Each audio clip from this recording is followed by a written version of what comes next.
Bienvenue dans cette édition sur FM Télévision. Mesdames et messieurs, bonsoir et voici les sommaires. L'examen de la loi électorale a été renvoyé sine die, prévu pour ce mercredi 20 avril. La séance plénière qui devrait s'y pencher a été reportée pour des raisons de manque de consensus entre les différentes tendances des députés nationaux.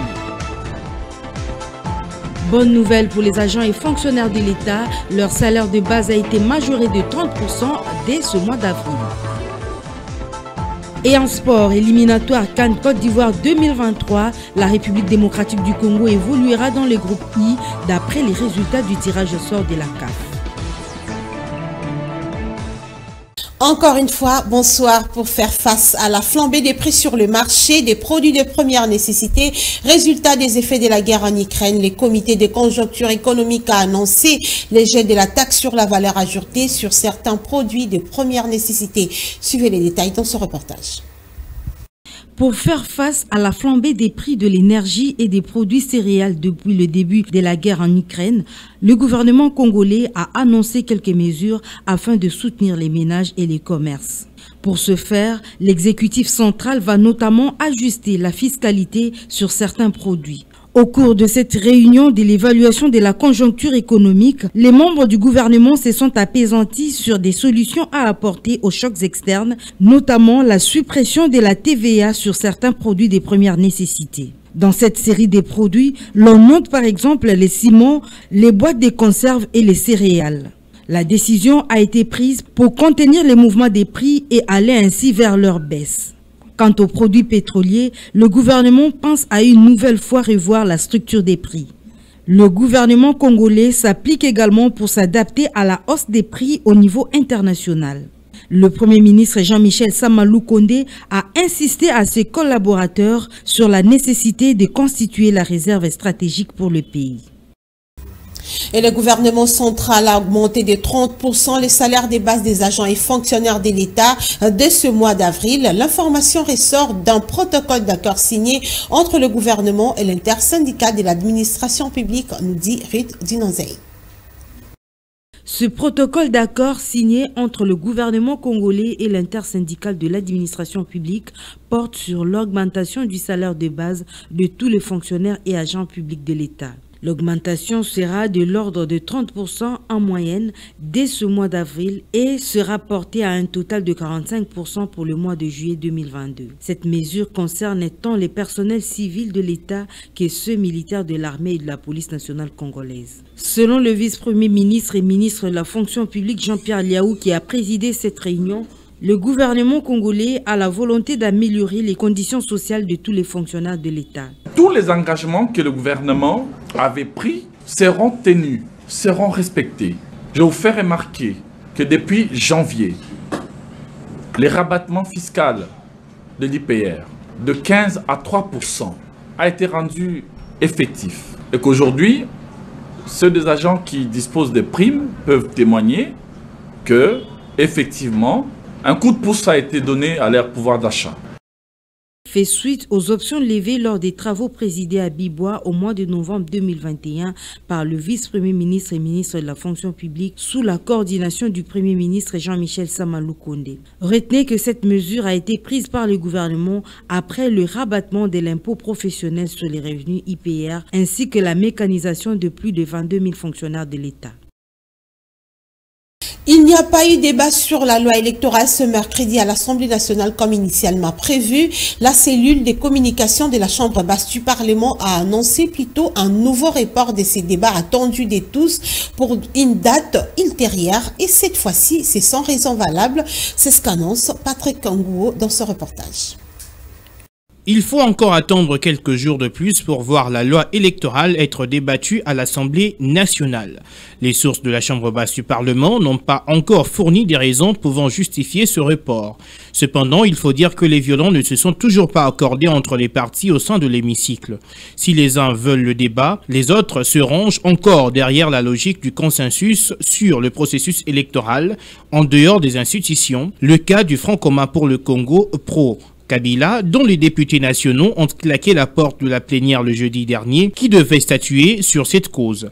C'est même pour cette raison que le président de l'Assemblée nationale, Christophe Mbosso, avait reporté la dite plénière à ce mercredi pour, je cite, essayer de convaincre les élus du FCC pro-Kabila à revenir à la raison et prendre part au débat. Plusieurs réformes sont attendues dans cette loi. Il y a notamment la problématique du mode de scrutin présidentiel, du seuil électoral, pour ne citer que cela. Juste peu avant cette annonce, les délégués de la SANCO et de l'ECC ont franchi les perrons du bureau du président de la Chambre basse du Parlement. À en croire le secrétaire général de la SANCO, ils ont été édifiés par Christophe Mbosso sur l'ouverture qu'il donne à l'examen de la loi électorale. On l'écoute.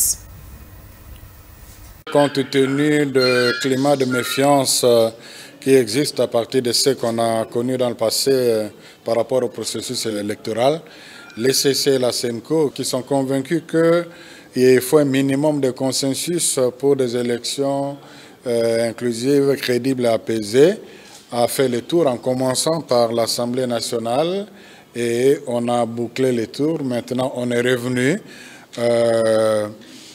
pour échanger avec le président de l'Assemblée là-dessus. Nous avons été édifiés de l'ouverture qu'il donne par rapport à la loi électorale.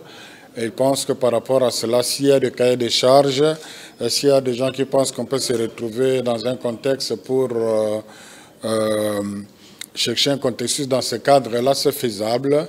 Mais il dit que ce n'est pas de sa compétence de sortir de ce cadre de la loi par rapport à d'autres revendications. Nous continuons à réfléchir et nous ne sommes que des mandatés. Nous allons réfléchir et puis on verra la suite. Le consensus, ce n'est pas à nous de l'obtenir, c'est à la classe politique de l'obtenir. Nous, comme Église, nous créons les conditions de faisabilité de ce consensus. Et malgré ce deuxième rapport de la plénière consacré à l'examen et à l'adoption de la loi électorale, l'IDPS s'est dit déjà être prêt pour les élections et non pas pour les dialogues comme sollicité par certains pour le partage du pouvoir. Le secrétaire général du parti l'a dit hier devant la presse. Suivez. Devant la presse, le secrétaire général de l'Union pour la démocratie et le progrès social a affirmé que son parti est prêt pour les élections et non pour un quelconque dialogue. Augustin Kiabouya qualifie cette initiative axée sur la réforme de la loi électorale en dehors du Parlement d'illégal. Pour lui, c'est parce qu'ils n'ont pas réuni les voies et moyens que l'on connaît pour aller tricher aux élections. Voilà pourquoi ils ont peur d'aller au scrutin. Le secrétaire général du parti présidentiel n'est pas allé par les dos de la cuillère pour qualifier la position affichée par le président du parti Nouvel Élan d'irresponsable, mais également et surtout une fuite en avant du cadre établi pour tout débat démocratique. Il s'est dénoté que la plénière consacrée à la révision de la loi électorale fixée pour le 20 avril 2022 à l'Assemblée nationale, selon les derniers communiqués, a été reportée sine die. Passe d'armes entre les Kassaïens et les Katangais, les chefs de l'État et le Premier ministre Seven des sapeurs-pompiers, Félix Tshisekedi et Sama Lukonde sont annoncés à Lubumbashi cette semaine pour lancer les assises sur la table ronde sur la paix et le vivre ensemble. Plus de précisions dans ce reportage. Cette annonce a été faite hier mardi 19 avril par le gouverneur Jackie Aboula Katwe lors d'un échange tenu au gouvernorat de la province à Lubumbashi avec les autorités politiques membres de l'Union sacrée de la nation. Selon le chef de l'exécutif provincial, ses collègues du Grand Kasaï et ceux du Grand Katanga sont attendus aussi à ces rencontres, lesquelles seront ouvertes par le chef du gouvernement et fermées par le président de la République. Le Premier ministre arrive d'ici là et il doit tenir un meeting au message de la paix qu'il va faire passer comme nous l'avons fait. Après, il y a aussi des assises du gouverneur. Le Premier ministre Jean-Michel Sama Lukonde va lancer ces assises et c'est le chef de l'État qui va les clôturer, a-t-il expliqué. Jackie Aboula a, au nom du coordonnateur provincial de la vision du chef de l'État, appelé tous les leaders de l'Union sacrée à sensibiliser leurs collègues pour un accueil chaleureux à l'endroit des autorités du pays qui arrivent dans son entité. Par ailleurs, certaines sources locales indiquent que Jean-Michel Samadou Condé pourrait arriver à Lubumbashi ce jeudi 21 avril et le président pourrait aussi atterrir dans la région le samedi 23 avril prochain. Il y a quelques jours, il s'est observé une passe d'armes entre les Kassaïens et les Katangais. Une crise visiblement amplifiée lors des dernières sorties médiatiques de la députée Dominique Mnongo qui qualifiait les Kassaïens de mangeurs de chiens. Et en société, obscurité totale, c'est l'expression qu'il faut employer lorsque vous êtes de plein pied dans les quartiers Tchad, dans la commune de Mongafula, surtout pendant la nuit. Mais la situation est également dramatique pendant le jour où la population est privée sans raison valable de l'électricité. Absalon Koubelana et Monica Makaba ont recueilli leur cri d'alarme. C'est depuis Belle Lurette que ce quartier a rénifié l'odeur de l'électricité. Les populations de ce coin sont presque déconnectées du monde car pas moyen de suivre la télé ni la radio, difficile de charger le téléphone. Ici, le courant est difficile. Il y a coupure à tout moment. Il n'y a même pas moyen de regarder la télé. Nous vivons dans le noir dans nos maisons. Face à cette situation, la population utilise des moyens de bord pour faire arriver jusqu'à elle du courant avec tous les risques qui s'imposent. Nous avons du courant par raccordement frauduleux. Il n'y a même pas de poteau. Le courant est juste au parking. Il n'y a pas de poteau partout.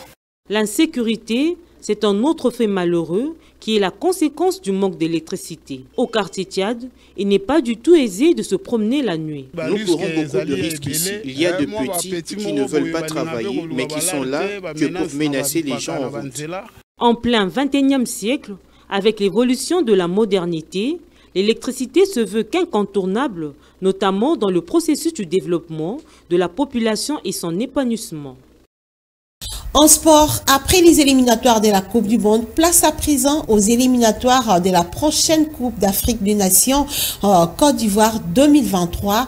C'est dans le groupe 1 que la République démocratique du Congo évoluera avec le Gabon, la Mauritanie et le Soudan. C'est à l'issue du tirage au sort organisé hier en Afrique du Sud par la Confédération africaine de football qui est ressortie cette information. Suivez. La Confédération africaine de football a procédé hier mardi 19 avril 2022 au tirage au sort des phases de groupe de la Coupe d'Afrique des Nations Total Energy Côte d'Ivoire 2023 dans les studios de la chaîne Super Sport à Johannesburg, en Afrique du Sud. La République démocratique du Congo est placée dans le groupe I avec les Gabon, la Mauritanie et le Soudan. Le tirage au sort a été effectué par le directeur de compétition de la CAF, Samso Adamou, avec la participation des légendes de Lucas Redebe d'Afrique du Sud et Salamo Kalou de Côte d'Ivoire. 48 pays qualifiés au second tour de ces éliminatoires de la CAN Côte d'Ivoire 2023 ont été répartis dans 12 groupes de 4. Le Kenya et le Zimbabwe, pays suspendus par la FIFA de toute activité liée au football, ont été également tirés malgré les interdictions temporaires. Et pour ce qui est du reste des groupes, la répartition se fait de la manière suivante. Groupe A, le Nigeria, Sierra Leone, le Guinée-Bissau et Sao Tomé. Groupe B, le Burkina Faso, le Cap-Vert, le Togo et Swatini. Groupe C, le Cameroun qualifié pour la prochaine Coupe du Monde, le Kenya, la Namibie et le Burundi. Groupe D, l'Égypte, la Guinée, Malawi et Éthiopie. Groupe E, le Ghana, Madagascar, Angola et Centrafrique. Groupe E, l'Algérie, l'Ouganda, le Niger et la Tanzanie. Groupe G, le Mali, le Congo-Brazzaville, la Gambie et le Sud-Soudan. Groupe E, la Côte d'Ivoire, pays organisateur, la Zambie, le Comores et le Tchad. Groupe I, la RDC, le Gabon, la Mauritanie et le Soudan. Groupe J, la Tunisie, la Guinée équatoriale, Libye et Botswana. Groupe K, le Maroc, l'Afrique du Sud, le Zimbabwe et le Libéria. Groupe L, le Sénégal, champion d'Afrique. En titre, le Bénin, Mozambique et le Rwanda. Il s'est rappelé que la phase de groupe des éliminatoires débutera en juin 2022 avec 2 premières journées dans les différents groupes. À l'issue des éliminatoires, 2 équipes par groupe seront qualifiées pour la phase finale de la CAN 2023 prévue en juillet 2023 en Côte d'Ivoire. CAN Côte d'Ivoire Qatar 2023, nous devons l'aborder en compétiteur. Voilà ce que pensent les sélectionneurs adjoints de l'équipe nationale congolaise, Daouda Lupembe, qui fait que l'on puisse tirer les rideaux des récents événements malheureux de barrage Qatar 2022. Il soutient par ailleurs qu'il faut capitaliser ce qui avait marché pour être plus performant. Il a été joint au téléphone par Lionel Ngolo. Il n'y a jamais eu de tirage qui puisse favoriser qui que ce soit. Le football étant ce qu'il est, je pense que ce qui importe souvent, c'est ce qu'on fait de ces tirages. On a hérité le Gabon, la Mauritanie et le Soudan. Et au jour d'aujourd'hui, il faut éviter de penser qu'il y a des petits pays en football. Et ce qui nous importe aujourd'hui, c'est de travailler en fonction de ces adversaires que nous connaissons aujourd'hui. Le football étant un jeu à incertitude, nous devons, quant à nous mettre au travail par rapport au temps qui nous reste pour pouvoir mettre en place une équipe capable de trouver des solutions aux problèmes que nous allons découvrir par rapport à nos adversaires. Être favori, je dis non et oui. Cela dépend de ce qu'on en fait par rapport à la préparation. Nous ne pouvons qu'aborder ces éliminatoires de la CAN en compétiteur, tout en sachant aussi que le plus fort plutôt, c'est pas celui qui n'a jamais été battu. Le plus fort, c'est celui qui, après une défaite, il se relève, il fait une évaluation et puis il continue. Si nous nous attardons à parler de ce qui s'est passé, nous risquons de rester dans le passé et crever là-bas. La vérité, c'est qu'on a joué des matchs, on a vu des bonnes choses, on a vu des mauvaises aussi. Et ce qui est important aujourd'hui, c'est de savoir capitaliser ce qui a été comme point fort. Et puis en basketball, les Congolais d'espoir Foucage ont retrouvé le chemin de la victoire après 4 défaites consécutives face à Cape Town sur le score de 96 contre 92 en dernière journée du basketball Africa League. Lionel Ngolo. Après 4 défaites consécutives, le basket club Espoir Foucage a retrouvé le goût du succès et contre la formation des Capitaux Haut-Tuger, 96-92 pour le 5e et dernier match de la conférence Nil Basketball Africa League 2022 au Caire en Égypte. Les Congolais ont fini en beauté la compétition, dominant le Sud-Africain, signant ainsi leur première victoire dans cette balle 2022 en terre de Pharaon. Pourtant malmené par la formation des Capitaux Tuger, avec un écart de 14 points à la mi-temps, 48 contre 34, le BC Espoir Foucage a su se défaire de son adversaire accrocheur au terme d'une rencontre à couper le souffle. Le jeune joueur congolais, je citais Rolifou Langanga, auteur d'un jet explosif, a été le meilleur marqueur avec 29 points et 8 rebonds. Il a également distillé 5 passes décisives. Malgré cette victoire, le champion congolais ne se rendra pas à Kigali au Rwanda pour disputer la phase finale de la balle prévue du 21 au 28 mai 2022 après avoir subi 4 revers face au FAP du Cameroun, à Cobra Sport du Soudan, à Zamalek d'Égypte, le tenant du titre d'ailleurs à Petro de Luanda, Angola. L'aventure s'arrêtera là pour les Congolais qui n'ont pas réussi à décrocher les tickets pour les phases finales de la compétition. Et voilà, mesdames et messieurs, c'est la fin de cette édition, mais avant de nous séparer, le rappel des titres. L'examen de la loi électorale a été renvoyé sine die, prévu pour ce mercredi 20 avril. La séance plénière qui devrait s'y pencher a été reportée pour des raisons de manque de consensus entre les différentes tendances des députés nationaux. Bonne nouvelle pour les agents et fonctionnaires de l'État, leur salaire de base a été majoré de 30% dès ce mois d'avril.